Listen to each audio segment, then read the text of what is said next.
মায়ের ভালোবাসা পৃথিবীর সবচেয়ে পবিত্র আর নিঃস্বার্থ জিনিস, তাই না? নিজের সন্তানের জন্য একজন মা হাসি মুখে নিজের জীবনও দিয়ে দিতে পারে, কিন্তু একটি ছেলে যদি সত্যি সত্যি কোনো ভয়ঙ্কর খুন করে আর তার মা যদি সেটা ধামাচাপা দেওয়ার জন্য নিজের মনুষ্যত্ব বিসর্জন দেয়, তখন সেই ভালোবাসাকে আপনি কি বলবেন? আজকে আমরা এমনই এক সাইকোলজিক্যাল থ্রিলার মাস্টারপিস মুভি সম্পর্কে কথা বলবো, যার নাম মাদার। গল্পটা এমন এক মায়ের, যার মানসিকভাবে পিছিয়ে পড়া ছেলেকে পুলিশ একটি কম বয়সী মেয়ের খুনের দায়ে ফাঁসিয়ে দেয়। নিজের ছেলেকে বাঁচাতে সেই অসহায় মা একাই পুরো দুনিয়ার সিস্টেমের বিরুদ্ধে দাঁড়িয়ে যায়। সে নিজেই বেরিয়ে পড়ে আসল খুনিকে খোঁজার জন্য, কিন্তু তদন্ত করতে গিয়ে সে এমন এক হাড়হিম করা সত্যের মুখোমুখি হয় যা সে স্বপ্নেও কল্পনা করেনি। আমি গ্যারান্টি দিচ্ছি, এই মুভির ক্লাইম্যাক্স এবং এন্ডিং আপনার রাতের ঘুম কেড়ে নেবে। শেষ মিনিট পর্যন্ত আপনি গেস করতে পারবেন না আসল খুনিকে, তাই ভিডিওর একটা সেকেন্ডও মিস করবেন না। তাহলে চলুন কথা না বাড়িয়ে শুরু করা যাক আজকের আমাদের ভিডিও। গল্পের শুরুতেই আমরা এই ছবির প্রধান চরিত্র দোজুন এবং তার মাকে দেখি। ছবিতে ছেলের নাম দোজুন হলেও মায়ের চরিত্রের কোনো নাম দেওয়া হয়নি, তাই আমরা তাকে মেডিও বলেই ডাকব। কোরিয়ান ভাষায় মাকে মেডিও বলা হয়। দোজুন এবং তার মা দক্ষিণ কোরিয়ার একটি ছোট শহরে বাস করেন। দোজুনের বাবা নেই, তার মাই তার একমাত্র অভিভাবক। দোজুন যখন ছোট ছিল তখনই তার বাবা মারা যায়, আর তখন থেকে আজ পর্যন্ত মেডিও অনেক কষ্টে দোজুনকে বড় করেছে। তাদের একটি ছোট ঔষধের দোকান আছে। স্বামীর মৃত্যুর পর তারা অনেক সমস্যার সম্মুখীন হয়েছেন, কারণ তাদেরকে আর্থিকভাবে সাহায্য করার মতো কেউই ছিল না। তবে ধীরে ধীরে তিনি সবকিছু সামলে নিয়েছেন এবং এখন সেই দোকানের মাধ্যমে তারা কিছুটা স্বাবলম্বী হয়েছে। মেডিও তার ছেলেকে নিয়ে খুবই চিন্তিত থাকে। সে তার জীবন সম্পর্কে সবকিছুই জানতে চায় এবং সারাক্ষণ তার উপর নজর রাখে। ২০ বছর বয়সী ছেলের জন্য এত চিন্তা করাটা একটু অদ্ভুত লাগতে পারে, কিন্তু এর পেছনে একটি কারণ আছে, আর সেটা হলো দোজুন প্রাপ্তবয়স্ক হলেও সে মানসিক প্রতিবন্ধী। সে কোনো কথা বা ঘটনা বেশিক্ষণ মনে রাখতে পারে না, তবে সে সবকিছু পুরোপুরি ভুলে যায় না। সেই ঘটনার অনেক সময় পরে তার হঠাৎ করে সেই স্মৃতিগুলো মনে পড়ে যায় এবং তখন সে স্পষ্টভাবে সবকিছু বলতে পারে, কিন্তু তাৎক্ষণিকভাবে সে কিছুই বলতে পারে না। আর এই কারণে কখনো কখনো লোকেরা তার সুযোগ নেয়, যেটা সে বুঝতে পারে না। তার শুধুমাত্র শারীরিক বৃদ্ধি হয়েছে, মানসিক নয়। আর এই কারণেই তার মা তার জন্য খুবই চিন্তিত থাকেন। তার মা তাকে অনেক প্রকার ঔষধ তৈরি করে দেয়, কিন্তু তাতেও কোনো লাভ হয় না। মেডিও তাকে কিছু ব্যায়াম শেখায় যাতে তার মস্তিষ্কের শক্তি বাড়ে, কিন্তু সেটাও কোনো কাজে আসে না। দোজুন তার বেশিরভাগ সময় তার বন্ধু জিনটাইয়ের সাথে কাটায়, যেটা মেডিও একেবারেই পছন্দ করে না। মূলত জিনটাই একজন স্থানীয় গুন্ডা, তাই মেডিও সবসময় ভয় পায় যে দোজুন কোনো ঝামেলায় না জড়িয়ে যায়। আর একসময় ঠিক সেটাই ঘটে। একদিন যখন দোজুন এবং জিনটাই একসাথে ছিল, তখন একটি গাড়ি দোজুনকে ধাক্কা দিয়ে চলে যায়। এটা দেখে জিনটাই দোজুনকে নিয়ে প্রতিশোধ নেয়ার জন্য সেই গাড়ির পিছু নেয়। সেই গাড়িটি একটি গলফ ক্লাবে গিয়ে থামে। জিনটাই সেই গাড়ির রেয়ার মিরর ভেঙে দেয় এবং তারা দুজনে মিলেই সেই গাড়ির চালক ও যাত্রীদের খুবই মারধর করে। আর এই কারণেই তাদেরকে পুলিশ এসে ধরে নিয়ে যায়। কিন্তু দেখা যায় ততক্ষণে দোজন ভুলে গিয়েছিল যে সে সেখানে কেন গিয়েছে, তাকে পুলিশ কেন ধরে এনেছে এবং সে সেখানে কি করেছিল। তাই জিনটাই তার সমস্ত দোষ পুলিশের সামনে দোজুনের ঘাড়ে চাপিয়ে দেয়। ওদিকে দোজুন গলফ কোর্স থেকে তোলা কয়েকটি বলে নিজের নাম লিখতে ব্যস্ত ছিল। সে কোনোভাবে আন্দাজও করতে পারে না যে তার বন্ধু তার উপর দোষ চাপিয়ে দিচ্ছে। এরপর দেখা যায় তাদের বিরুদ্ধে কোনো মামলা দায়ের করা হয় না, তবে দোজুনকে সেই গাড়ির মেরামতের খরচ দিতে হয়। সেই গাড়িটি খুবই দামি ছিল, তাই জরিমানার পরিমাণও অনেকটাই বেশি ছিল, যেটা পরিশোধ করার জন্য মেডিওকে ঋণ নিতে হয়। বাড়ি ফেরার পর মেডিও তার ছেলেকে জিনটাইয়ের সাথে দেখা না করার জন্য অনেক বোঝায়, কিন্তু কিছুক্ষণ পরেই আমরা দেখি জিনটাই পুনরায় তার সাথে দেখা করার জন্য বেরিয়ে যায়। সে তার মায়ের কথা মনে রেখেছে কিনা বা পরোয়া করে কিনা তা জানা যায় না। পরের দৃশ্যে আমরা দোজনকে একটি বারে জিনটাইয়ের জন্য অপেক্ষা করতে দেখি। সে সেখানে জিনটাইয়ের জন্য অনেকক্ষণ অপেক্ষা করতে থাকে। সেখানে সে অনেক মদ্যপান করে, কিন্তু অনেকক্ষণ পার হয়ে যাওয়ার পরও জিনটাই আসে না। অনেক রাত হয়ে যাওয়ায় বারটি বন্ধ হয়ে যাচ্ছিল, তাই বারের মালিক যখন তার কাছে টাকা চায় তখন দোজুন তাকে দুটি গলফ বল অফার করে। কিন্তু সেই মহিলা দোজুনের এই আচরণে মোটেও অবাক হয় না, কারণ তিনি দোজুনকে আগে থেকেই চিনতেন এবং সেই মহিলা মেডিওকেও চিনত। তাই তিনি জানতো যে তিনি টাকা পেয়ে যাবেন। তাই তিনি দোজনকে আর কিছু না বলে সেখান থেকে যেতে দেয়। এরপর দোজন বাড়ি ফিরতে শুরু করে এবং বাড়ি ফেরার পথে সে একটি মেয়েকে দেখতে পায় যে কিনা একটি পরিত্যক্ত বাড়ির দিকে যাচ্ছিল। দোজন মেয়েটিকে চিনতো না, কিন্তু মদের নেশায় সে মেয়েটির পিছু নেয়। মেয়েটি বাড়ির ভেতরে চলে যায়, কিন্তু দোজন তখনও তার পিছু করছিল। সে মেয়েটিকে একটি ড্রিঙ্কস অফার করে, কিন্তু তার বদলে মেয়েটি তার দিকে একটি পাথর ছুঁড়ে মারে। তখন দোজন সেখান থেকে পালিয়ে বাড়িতে ফিরে আসে এবং তার মায়ের সাথে ঘুমিয়ে পড়ে। অন্যদিকে আমরা জিনটাইকে রাতের অন্ধকারে গল্ফ স্টিক জলে পরিষ্কার করতে দেখি। এরপর পরের দিন সকালে এই শহরে তোলপাড় শুরু হয়ে যায়, কারণ সেই পরিত্যক্ত বাড়িতে ওই মেয়েটির লাশ পাওয়া গেছে। কেউ তাকে মেরে তার লাশ ছাদে এমনভাবে ঝুলিয়ে রেখেছিল যেন ভেজা কাপড় শুকানোর জন্য দেওয়া হয়েছে। তখনই আমরা জানতে পারি এই মেয়েটির নাম মুন আজুং এবং সে একজন হাই স্কুল ছাত্রী ছিল। এরপর সেখানে পুলিশ আসে এবং তদন্তে তারা সেখানে একটি গল্ফ বল খুঁজে পায় যার ওপর দোজনের নাম লেখা ছিল।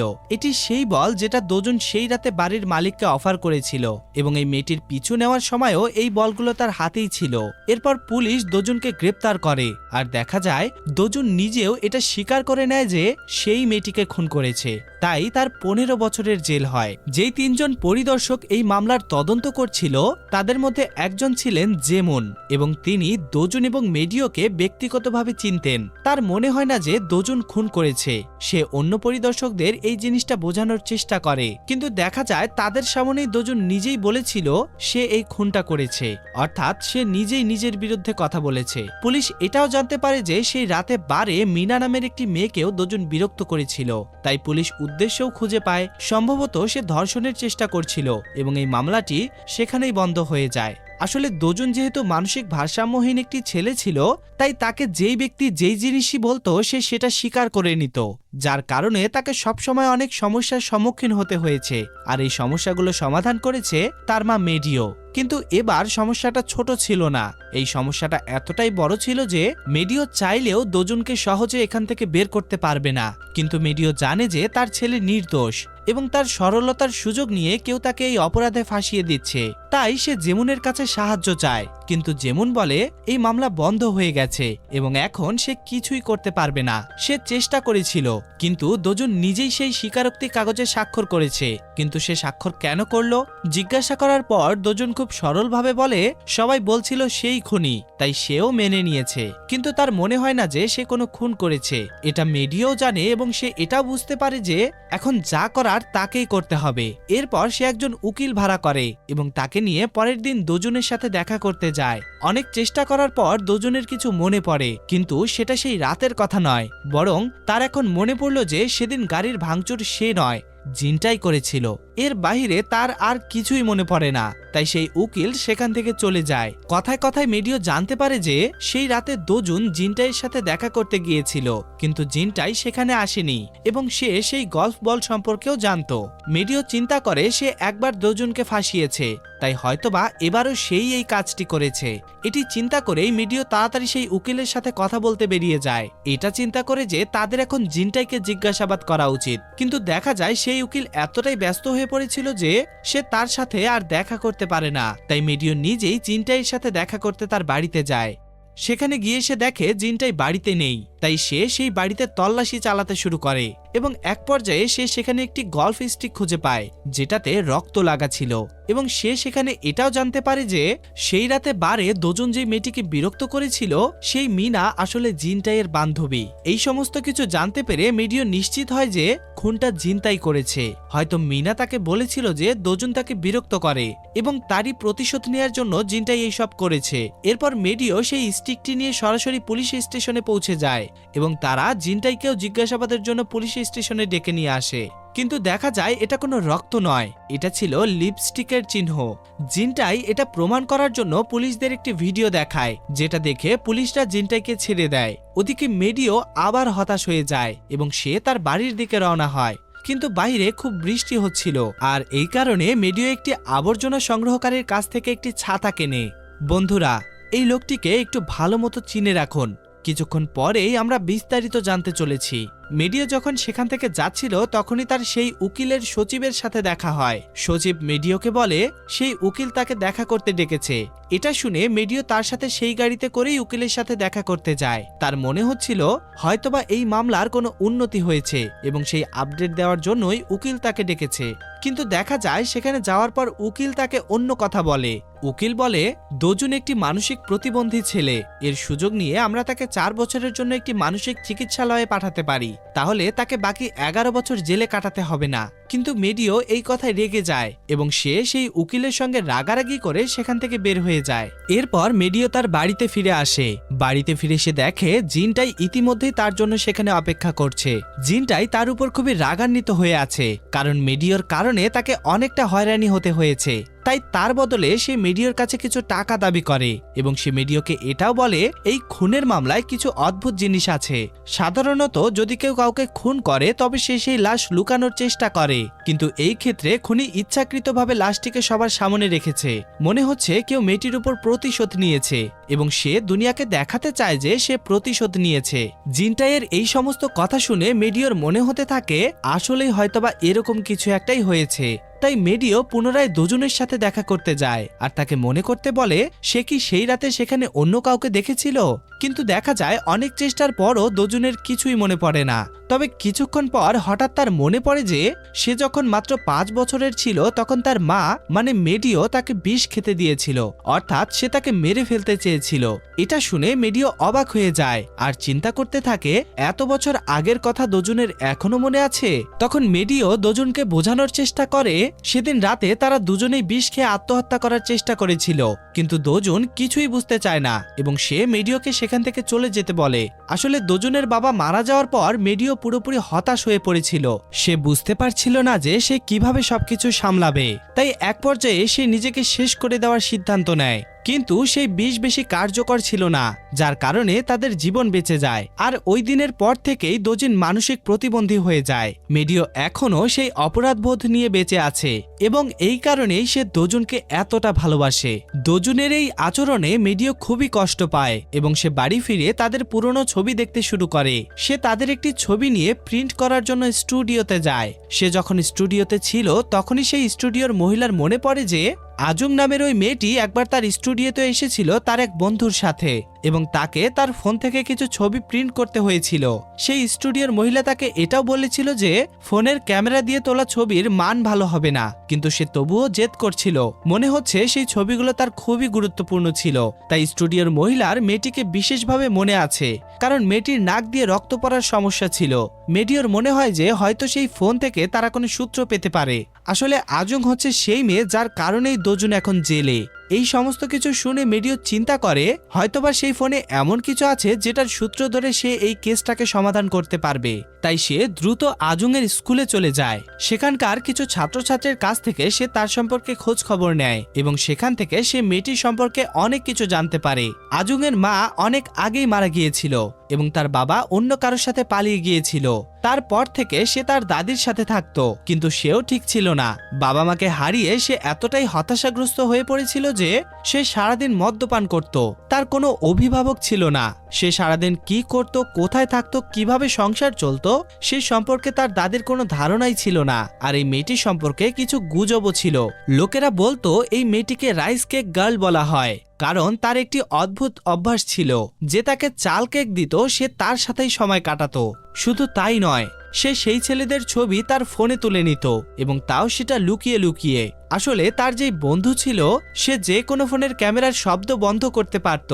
সে আজংয়ের ফোনেও হয়তো এমন কিছু করেছিল এবং এই কারণে আজং লুকিয়ে লুকিয়ে সেই ছবিগুলো তুলতে পারত। এরপর মেডিও সেই মেয়েটির কাছে ফোন সম্পর্কে জানতে চায়, কিন্তু দেখা যায় মেয়েটি তাকে ফাঁকি দিয়ে পালিয়ে গিয়েছে। তবে সে বেশি দূর যেতে পারে না। কিছু দূর সামনে গিয়ে মেডিও দেখে সে ছাড়াও আরো দুজন ছেলে এই ফোন সম্পর্কে আগ্রহী এবং তারা এই মেয়েটিকে সেই ফোনের জন্য জিজ্ঞাসাবাদ করছে। এটা দেখে মেডিও চিন্তাইকে টাকা দিয়ে ওই ছেলেগুলোকে জিম্মি করে এবং তাদের কাছ থেকে জানতে পারে যে তারা সেই ফোনটি নিতে যাচ্ছিল এই কারণে সেই ফোনে তাদেরও কিছু পার্সোনাল ছবি ছিল, আর সেই ছবিগুলো যদি অন্য কারো হাতে চলে যেত তাহলে তাদের অনেক বড় সমস্যা হতো। আর এই কারণেই তারা সেই মেয়েটির কাছে ফোন নিতে গিয়েছিল। ছেলেগুলোর মুখে কথা শুনে মেডিও আজুংয়ের বাড়িতে চলে যায়। সে চিন্তা করে নিশ্চয়ই সেই মেয়েটি ফোনটি আজুংয়ের মাকে দিয়ে দেবে। মেডিও সেখানে গিয়ে আজুংয়ের মাকে কিছু টাকা দেয়, যার বিনিময়ে সে সেই ফোনটি মেডিওকে দিয়ে দেয়। ওদিকে দোজুন গত কয়েকদিন ধরে সেই রাতের কথা মনে করার অনেক চেষ্টা করছিল এবং হঠাৎ এক রাতে তার মনে পড়ে যে সেই রাতে সে সেই পরিত্যক্ত বাড়িতে একটি জানালা দিয়ে একজন বৃদ্ধ লোককে দেখেছিল। এরপর সে এই কথাটি তার মাকে জানানোর জন্য তাড়াতাড়ি তাকে ডেকে পাঠায়, কারণ তার তো ভুলে যাওয়ার অভ্যাস আছে, যখন তখন সে এই কথাটিও ভুলে যেতে পারে। এরপর যেমন সেই তদন্তকারী অফিসার মেডিওকে ডাকতে যায় এবং তখনই আমরা জানতে পারি যে দোজুনকে কয়েকদিনের মধ্যে ছেড়ে দেওয়া হবে, কারণ তার বিরুদ্ধে কোনো প্রমাণ পাওয়া যায়নি এবং তারা আজুংয়ের প্রেমিক জিপি নামের এক ছেলেকে গ্রেপ্তার করেছে। জিপির সাথে আজুং বেশিরভাগ সময় থাকতো এবং জিপির কাপড় থেকে তারা আজুংয়ের রক্ত পেয়েছে। সবাই এই ছেলেটিকে পাগল জিপি বলে, কারণ সেও কিছুটা অস্বাভাবিক ছিল। তাই তাদের মনে হয় যে হয়তো সে ধর্ষণের চেষ্টা করেছিল, আজুং তাকে থামানোর চেষ্টা করেছিল, তাই সে তাকে মেরে ফেলেছে। এরপর মেডিও সেই ফোন থেকে দোজুনকে কিছু ছবি দেখায় এবং সেই ছবিগুলোর মধ্যে দোজুন সেই বৃদ্ধ লোকটিকে দেখতে পায়, যেই লোকটিকে সে সেই রাতে ওই বাড়িতে দেখেছিল। ছবিটি দেখে মেডিও চিনতে পারে যে এই ব্যক্তি আর অন্য কেউ নয়, সে হচ্ছে ওই আবর্জনা সংগ্রহকারী যার কাছ থেকে সে কিছুদিন আগে ছাতা কিনেছিল। এরপর মেডিও সেদিনই সেই লোকটির সাথে দেখা করতে যায়। সেই লোকটি জানতো না যে এই মহিলা দোজুনের মা, তাই কথায় কথায় মেডিও তাকে সেই রাতের কথা জিজ্ঞেস করে এবং যখন সে জানতে পারে দোজুনকে ছেড়ে দেওয়া হবে তখন সে প্রতিবাদ করে, কারণ সে নিজের চোখে দেখেছিল সেই রাতে কি ঘটেছে। সেই রাতে সে সেই বাড়িতেই ছিল এবং সে নিজের চোখে দেখেছিল যে দোজুন আজুংয়ের পিছু নিচ্ছে। আজুং তার দিকে একটি পাথর ছুঁড়ে মেরেছিল যাতে দোজুন ভয় পেয়ে গিয়েছিল এবং সে সেখান থেকে চলে যেতে শুরু করেছিল, কিন্তু হঠাৎ মেয়েটি তাকে ইডিয়েট বলে, যেটা সে শুনতে পায় এবং এরপরই সে রাগে পাগল হয়ে সেই পাথরটি তুলে তার দিকে ছুঁড়ে মারে, যার কারণে মেয়েটি সেখানেই মারা যায়। লোকটি এটাও বলে যে ছেলেটি কিছু অদ্ভুত ধরনের ব্যায়াম করছিল, যেন সে কিছু মনে করার চেষ্টা করছে, আর এই ব্যায়ামগুলো মেডিওই তাকে শিখিয়েছিল। লোকটির কথা শুনে মেডিও বুঝতে পারে সে আসলেই সমস্ত কিছু সত্যি বলছে এবং তার ছেলে আসলে সেই খুনটি করেছে। সে এটাও জানে যে তার ছেলে দোজুন নালায়েক বা ইডিয়েট এই শব্দগুলো একেবারেই সহ্য করতে পারে না। যদি কেউ তাকে ভুল করেও এই শব্দগুলো বলে তবে তার মৃত্যু নিশ্চিত। কিন্তু এখন সে কি করবে সে সত্যিটা জানে। ওইদিকে দোজুনকেও কয়েকদিনের মধ্যেই মুক্তি দেওয়া হবে এবং সে যে কোনো মূল্যেই তাকে রক্ষা করবে। এই সমস্ত কিছু চিন্তা করার মাঝে মেডিও লক্ষ্য করে সেই লোকটি পুলিশকে ফোন করছে এই সমস্ত কিছু জানানোর জন্য।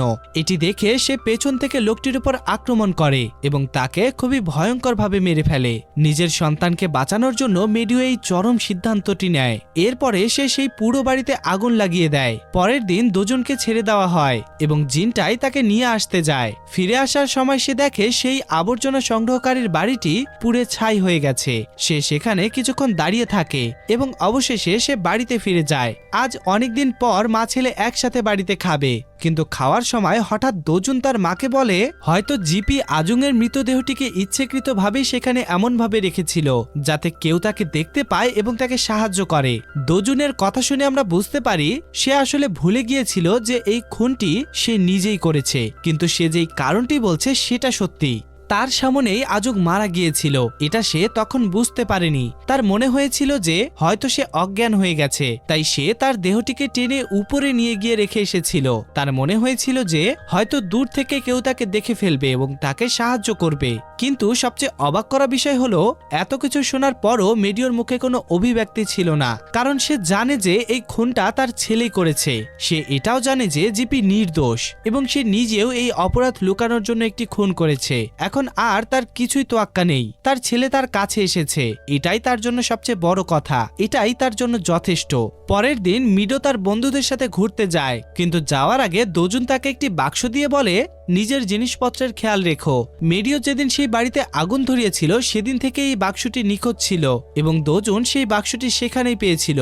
এই বাক্সটি দেখে মেডিও খুব ভয় পেয়ে যায় এবং তার মনে হয় যে সে কত বড় ভুল করেছে। হয়তো দোজুন একেবারেই সন্দেহ করেনি, হয়তো তার মনে একবারও এই প্রশ্ন ওঠেনি যে এই বাক্সটি সেখানে পৌঁছালো কিভাবে, কিন্তু মেডিও তো জানে যে এটা কি করে হয়েছে এবং হয়তোবা তাকে পুরো জীবন এই ভয়ের সাথে বাঁচতে হবে যে আজ হোক বা কাল দোজুন এই সম্পর্কে জানতে পারবে, কিন্তু সে ঠিক করে সে এই বিষয়ে আর কিছুই ভাববে না, এই ভুলটি লুকিয়ে রাখাই ভালো হবে। সে তার বন্ধুদের সাথে বাসে করে রওনা হয় এবং একটি বিশেষ ধরনের ইনজেকশন দিয়ে সে তার সমস্ত কষ্ট ভুলে যায় আর তার বন্ধুদের সাথে আনন্দ করতে থাকে। আর এর মধ্য দিয়েই এই অসাধারণ মুভিটি শেষ হয়ে যায়। বন্ধুরা, ছবিটি শেষ হয়ে যাওয়ার পরও কিছু প্রশ্ন আমাদের সামনে থেকেই যায়, যেমন সেই আবর্জনা সংগ্রহকারী সেই রাতে সেই বাড়িতে কি করছিল? এর উত্তর হলো সেই বাড়িটি পরিত্যক্ত ছিল, তাই সেই লোকটি কখনো কখনো রাতে সেখানেই থাকতো, অথবা সেই রাতে সে আজুংয়ের সাথে দেখা করার জন্য ইচ্ছাকৃতভাবে সেখানে গিয়েছিল, কারণ আমরা তাকে একটি প্লাস্টিকের চাল জমা করতে দেখেছি যা সম্ভবত সে আজুংকে দিতে চেয়েছিল। আর আমরা সবাই জানি আজুং চালের বিনিময়ে মানুষের সাথে সময় কাটায়, আর ঠিক এমনটাই সে ওই লোকটির সাথেও করেছিল। আরেকটি প্রশ্ন হচ্ছে, জিপির পোশাকে আজুংয়ের রক্ত কিভাবে লাগলো? আমরা জানি যে আজুংয়ের নাক দিয়ে রক্ত পড়ার সমস্যা ছিল, তাই হয়তোবা রক্ত সেখান থেকে এসেছিল। ভিডিওটি যদি আপনাদের ভালো লেগে থাকে তাহলে একটি লাইক দিয়ে চ্যানেলটিকে অবশ্যই সাবস্ক্রাইব করে দিন এবং এরকম দুর্দান্ত মুভির এক্সপ্লেনেশন দেখার জন্য বেল আইকনটি চাপ দিয়ে আমাদের চ্যানেলের সঙ্গে যুক্ত হয়ে যান। দেখা হবে পরের ভিডিওতে, ততক্ষণ পর্যন্ত ভালো থাকুন, সুস্থ থাকুন।